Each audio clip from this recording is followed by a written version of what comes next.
så starter jeg lige helt forfra.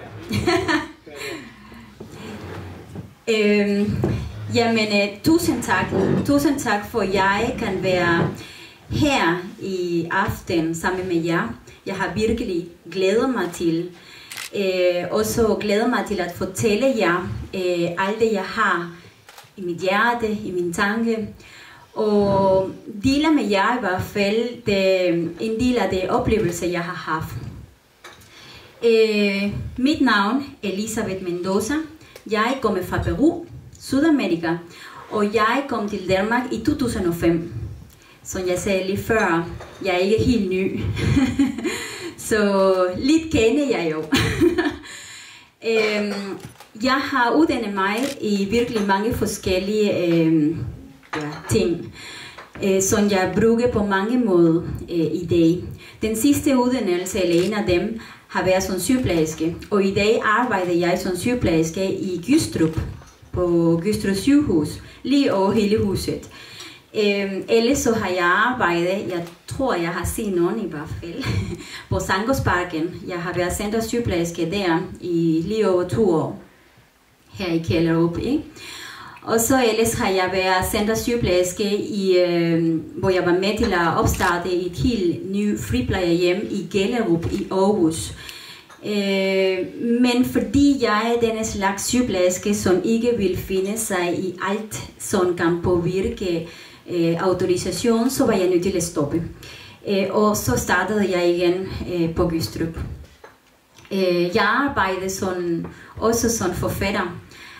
Jeg har skrevet digter, barnehistorier, roman, noveller, alle mulige ting, som kan være med til at, i hvert fald det er det, jeg ønsker, at gøre en forskel. En af de første bøger, jeg har præsenteret for Danmark, og andre lande som Ecuador, Spanien, USA, Sverige og Peru selvfølgelig, det er Buscándote, som i dag på dansk hedder At finde dig. At finde dig er en bog, som fortæller en ægte historie. En historie, som baseres i det ønske, man har, når man leder efter noget. Vi på mange måder har oplevet at ønske sig det ene og det andet i livet. Enten at få en godt job, eller at nå noget, inden man skal sige farvel fra den her verden, eller på gensyn. For min velkomne i hvert fald i den her bog fortæller jeg, hvordan det har været at kæmpe for at blive mor, at blive gravid. I den proces, jeg ved det ikke om I kender til det, men jeg kan huske i hvert fald, en af de der ting, jeg fortæller i bogen, er, det har været så svært at blive gravid. Og det er nogle forskellige ritualer, man har i Sydamerika, som jeg tror, at nogen kan genkende på en eller anden måde. I bogen fortæller jeg for eksempel, at når man var færdig med den del, hvis I forstår, hvad jeg mener, fordi man er i gang med at lede efter et barn, ikke?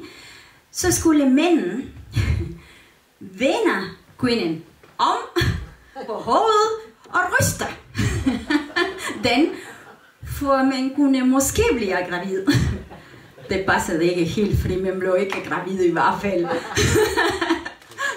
Og så var det nogle andre, der sagde, at man skulle spise en slags, eller en speciel marmelade.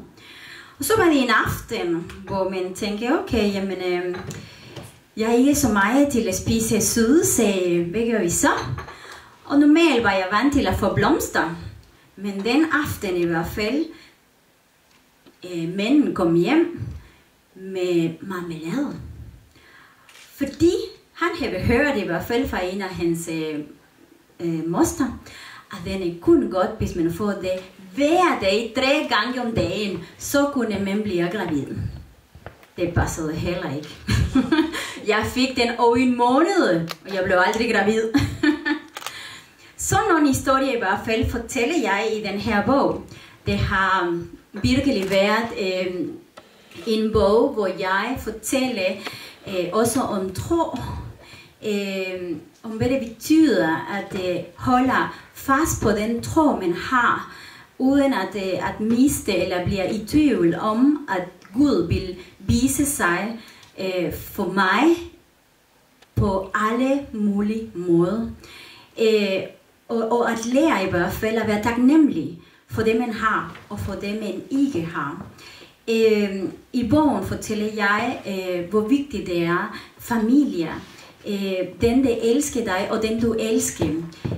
Jeg kan love jer, den, der læser bogen, kan samle en del af følelse, kan grine, kan græde, kan have det sjov, kan synes i hvert fald, at hold da op, jeg kan finde mig selv i den historie, og se mig selv som hovedperson, fordi det er faktisk en historie, som virkelig betyder og giver så meget, at de mennesker, som har ønsket sig noget i livet. Som sagt, i den her tilfælde, det er et barn. Men det sker mange forskellige ting, når man har ønsket sig så højt at få et barn. Livet kan være meget ambivalent mange gange, hvor man tænker, okay, nu er det nu, vi skal opleve nogle gode ting. Men livet viser dig, at ikke altid er lige, så skal det ske nogle forskellige ting. Det tog cirka 2 år, inden jeg kunne blive gravid. Og når jeg siger jeg, det er fordi den her bog fortæller faktisk en historie, som jeg selv har oplevet. En bog, som blev skrevet med tanken om at give den til min datter som gave, og som desværre blev ikke aktuel. Jeg kæmpede til en dag, hvor jeg var i fertilitetsbehandling, og så kom jeg til klinikken, og klinikken læge der sagde, Elisabeth, du skal opereres, fordi du har noget, som skal fjernes, og det vil hjælpe dig at blive gravid. Okay. Hvornår skal jeg så det? Om 3 uger?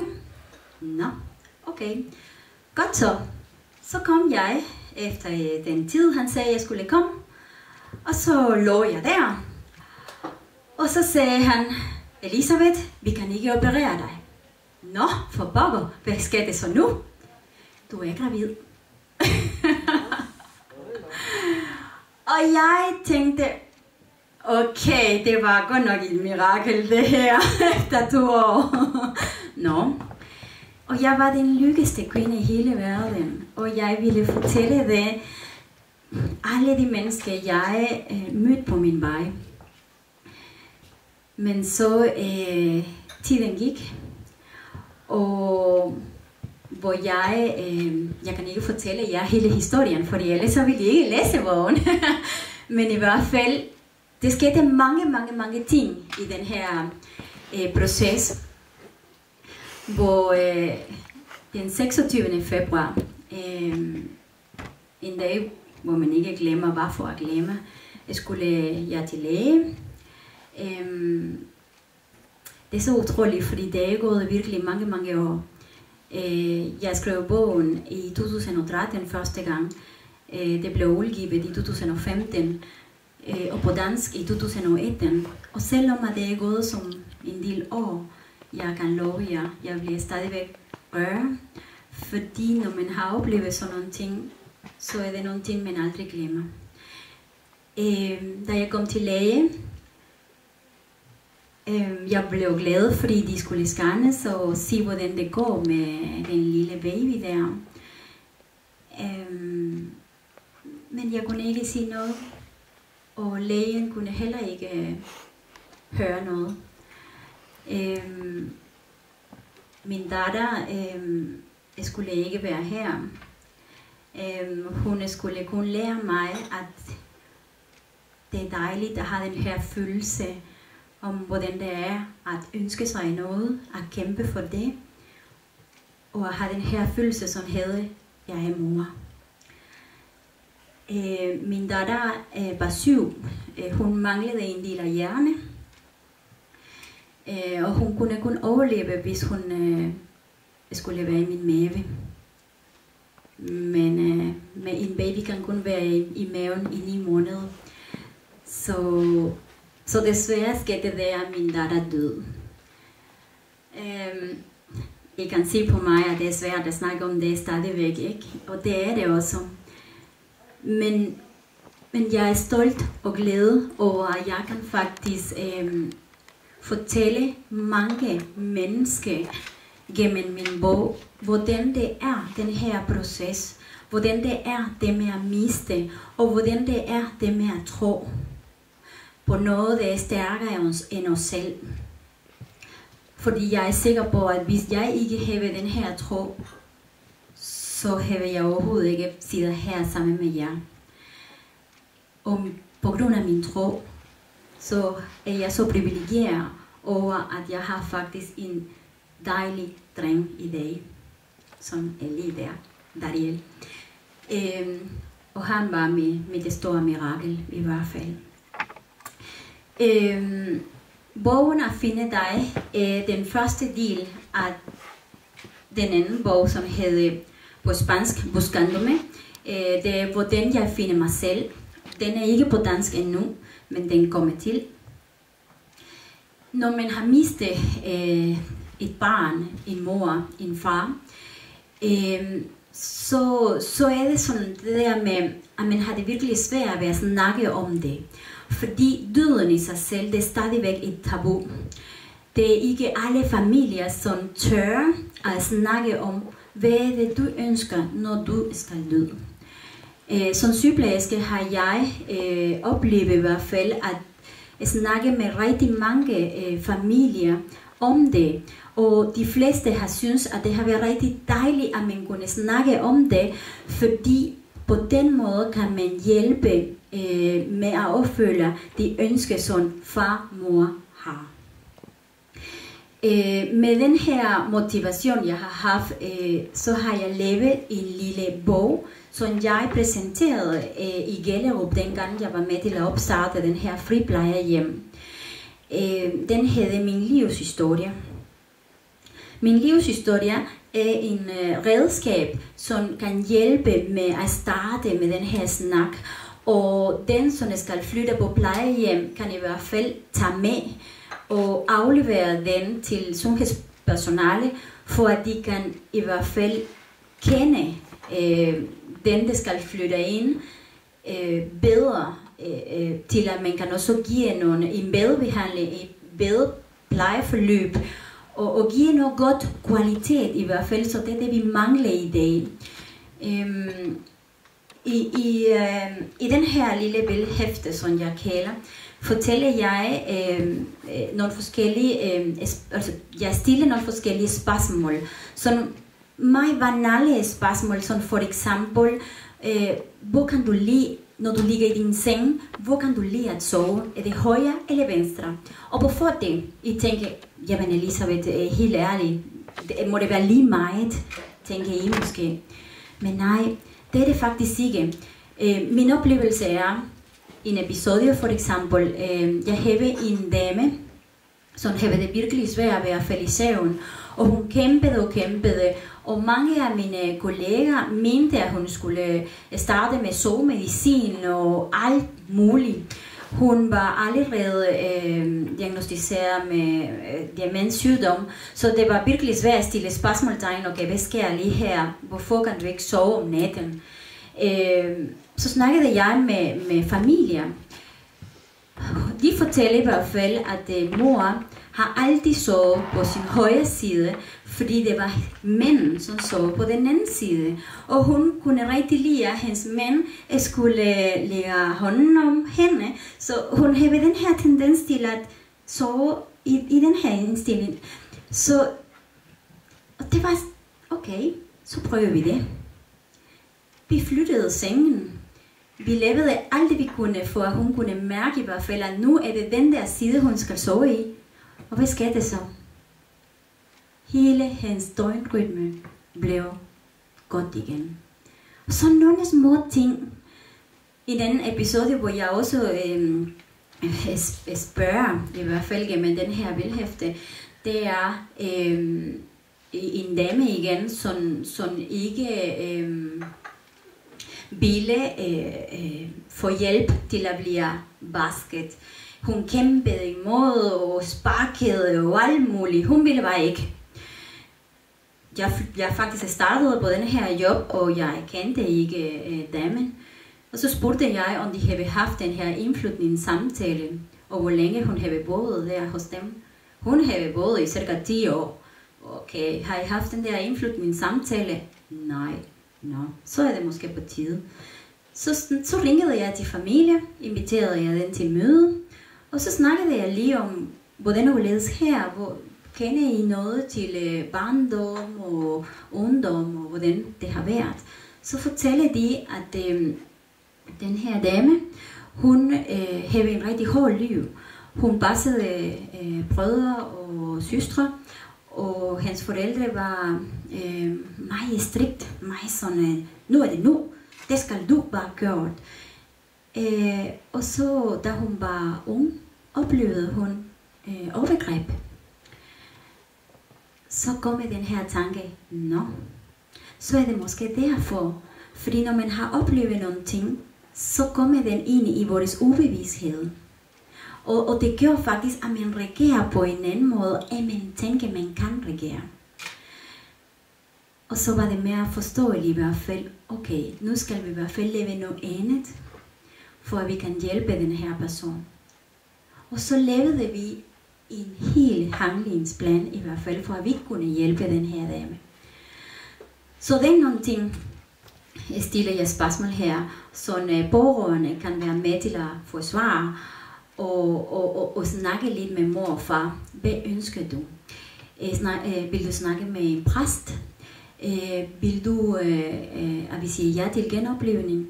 Vil du, at vi forlænger dit liv? Når vi vel, at når man blev 40 eller 80 år, 90 år, skal du indlægges på sygehus? Skal vi virkelig kæmpe for, at du måske kommer igen i liv, men alligevel bliver du som grøntsager? Hvad skal vi? Skal vi hjælpe dig med at have et liv med kvalitet og værdi? Eller skal vi være sådan ligeglade? Sådan nogle ting står i den her bildhæfte, hvor jeg faktisk er i gang med at lave en selve bog, hvor jeg fortæller nogle oplevelser og nogle tankegang omkring, hvordan vi kan gøre det her bedre. Hvordan vi kan samarbejde, hvordan borgerne og os sundhedspersonale kan være med til at gøre en forskel sammen, hvor vi kan virkelig gøre noget godt for den her enkelte menneske, som i dag er blevet glemt. Og det er noget, jeg virkelig kæmpe meget, fordi jeg skal også være der engang, og når jeg tænker, hallo, hvordan vil jeg blive behandlet, når jeg kommer dertil? Så det er den måde, jeg skal også behandle alle mennesker. Og den, der kender mig i hvert fald, vel, at det jeg siger, det er det, jeg mener. Og det jeg siger, det er det, jeg gør. Uanset hvor jeg er hen. Jeg kommer til mine patienter, til mine gamle, som jeg kalder dem, med stor respekt, med glæde. Jeg spørger til, jeg snakker, jeg fokuserer på dem, og ikke på nogle andre ting, der står i nærheden. Det er dem, det handler om. Og det skal vi huske. Og det er det, jeg vil gerne give videre. Og det er derfor, jeg har lavet den her bildhæfte, som faktisk Gellerup Friplejehjem bruger til, når de skal på hjemmebesøg. Hvor de afleverer den, og så skal vi få den tilbage til indflytningssamtale. Og det har været et stort succes, synes jeg. Og det er noget, som jeg nu vil arbejde videre for, at vi kan også få på nogle andre steder. Og så selvfølgelig på et eller andet tidspunkt skal det også sælges for at borgerne i hvert fald kan også få nogle idéer eller en måde til at få den her snak. Jeg kan huske, dengang jeg var studerende, jeg var på et plejehjem, snakkede med de ældre mennesker om tro, og de fortalte mig, at det var ingen, der havde stillet sådan nogle spørgsmål. At de var faktisk bange for at sige, at de tror på Gud. Fordi i dag, det er ikke så mange mennesker, der tror på Gud. Hvor jeg snakkede med lederen der, at det kunne være interessant at få hende snak omkring det, fordi i selve system, det står faktisk, at det er en del af livets historie at snakke om tro. Lige meget om du tror eller ej, det er vigtigt, at vi får bestille det her spørgsmål, fordi så vil vi, hvad vi kan gøre for at give noget til den her enkelte person. Min sidste det oplevelse, jeg har haft for nylig her på sygehus, det var en dame, som faktisk har haft sin Bibelen på bordet. Jeg skulle være fastvagt den dag, det vil sige, at jeg skulle kun være sammen med den her patient. Hvor jeg sagde til, jamen goddag, det er Elisabeth sygeplejerske, jeg vil være sammen med dig i dag. Hun kiggede på mig sådan lige, hej. Hej, sagde jeg. Nå, men så sidder jeg mig lige her, sagde jeg, og så så jeg Bibelen. Og så sagde jeg, nej, du har en Bibelen der. Ja. Så sagde jeg, det er dejligt, fordi den har jeg også. Og så kunne vi snakke. Okay, og hvem kunne så stoppe os? Ja, det var en anden spørgsmål. Ingen, vi snakkede. Og det var rigtig dejligt at høre den her dame. Hun sagde til mine kolleger, hvor jeg har været heldig i dag. Jeg har været sammen med den her sygeplejerske, og vi kunne have snakket om alt. Og det synes jeg, det var dejligt. Fordi så, men vel, man har gjort en forskel den dag. Så ja, det var lige det, jeg ville i hvert fald fortælle. Jeg har taget nogle stykker af mine bøger i hvert fald, både spansk, og jeg ved godt, det er ikke alle, der taler spansk, men jeg lover jer, jeg har faktisk solgt mange bøger på spansk her i Danmark, fordi der er mange, der taler spansk, også danskere, der taler spansk, men jeg har den også på dansk, og jeg har stillet den ud, hvis I vil gerne have nogle af dem i hvert fald. Hvis I vil læse dem. Jeg kan kun sige, at I vil blive rigtig glade for at få den her historie med sig, fordi den giver rigtig meget. Ja, jeg vil lige, om I har nogle spørgsmål i hvert fald, og hvis jeg kan svare, så siger jeg bare noget.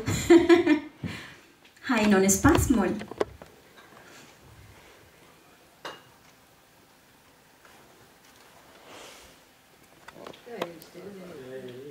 Jeg kan sige, at jeg har læst Elisabeths bog.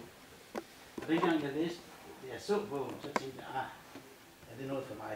Men nu kendte jeg Elisabeth, så jeg synes, i respekt for hende, så ville jeg gerne læse bogen. Og så læste jeg. Og så læste jeg. Så blev du ved til, du var færdig med at læse. Og jeg kan huske, det var en gang, man så nu kan jeg godt til at læse mere. Så kom der sådan de små digte fra en vers. Sådan et lille pusterum på. Det var så smukt. Jeg tror, det gik en måned, så læste jeg den en gang til. Og det ved jeg ikke, om I nogensinde har prøvet at læse en bog. Og så næste gang man læser den, så får man en hel masse små detaljer med, som man ikke så første gang. Så det er en meget anbefalelsesværdig bog. Elisabeth, jeg kunne godt tænke mig at vide, når du kommer fra Sydamerika, har du noget af din kultur og menneskelighed med derfra til Danmark? Ja, det er noget, man kan ikke undgå at have. Jeg er fra Peru. Jeg kan huske, dengang jeg kom til Danmark, og det skal I forstås rigtigt, okay? Dengang jeg kom til Danmark og blev præsenteret over for nogle danskere, jeg kom glad. Hej, og ville kysse. Hun hoppede tilbage, og så jeg tænkte, har jeg gjort noget forkert? Jeg ville bare hilse. Altså du ved, men det er fordi her i Danmark, vi giver hånden, sagde han. Og så sagde han, giver I hånden? Ja. Okay. Undskyld, jeg vidste det ikke. Hej. Hej, sagde hun. Og så selvfølgelig, man vender sig tilbage, ikke? Man giver hånden. men ja, Ja, og det er også derfor, at når jeg skriver, jeg bruger rigtig meget af det værdier, fordi det er den måde, jeg også vokser op. For mig familie, ikke fordi det er noget med blod at gøre, familie er også det der venner, som betyder rigtig meget. Jeg har adopteret en stor familie her i Danmark. Jeg har en sjælsøster, som bor i Glønør. Jeg har haft en dansk far, reservefar, som desværre døde i juli måned. Så ja, vi har det her med familie, og så står vi der.